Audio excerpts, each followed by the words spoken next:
The Story of Amelia and Ethan, Part 2. The Journey. After that rainy evening when Ethan returned, Amelia and Ethan became inseparable. They spent days exploring the world together, sometimes just their own little town, other times the far reaches of places they'd once only dreamed about. They'd hop on trains with no set destination, discovering hidden cafes, forgotten ruins, and quiet hillsides where they could watch the sun set in peace. Amelia, always carrying her poetry book, would scribble down lines in the margins, inspired by the places they'd seen.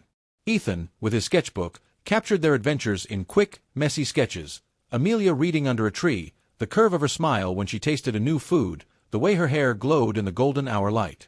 There were moments of laughter, like when they got caught in a downpour in Paris, dancing under the Eiffel Tower, drenched but happier than ever.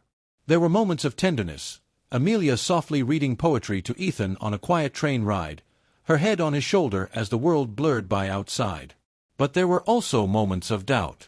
Ethan's restlessness sometimes pulled him in directions Amelia wasn't sure she could follow. And Amelia's quiet longing for a settled, peaceful life sometimes clashed with Ethan's love for the unknown. One evening, as they watched a storm roll in over the cliffs of the Scottish Highlands, Ethan finally spoke what had been in his heart. "I've always been running, Amelia. From place to place, from person to person. But with you, I don't want to run anymore." Amelia, tears brimming in her eyes, took his hand. "You don't have to run," she whispered. "Not if you're running with me."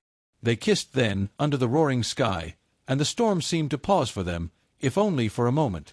From that day on, they traveled together, not just through places, but through life. They faced the ups and downs, the challenges of blending dreams, and the quiet, daily choices that build a life together. Eventually, they returned to the small town where they first met. They opened a little shop, a combination of a bookstore and an art gallery, where Amelia's poetry adorned the walls, and Ethan's sketches captured the beauty of the world. And on rainy days, they would stand together at the window, holding hands, watching the rain fall just as it did the night they met. Because for them, the rain wasn't just weather, it was a reminder of how love can begin quietly, like a soft drizzle on cobblestones. Of how two souls can find each other, even when the world is wide and full of unknowns. And of how, sometimes, you have to take a chance, run into the storm, hand in hand, and trust that you'll find your way through it together.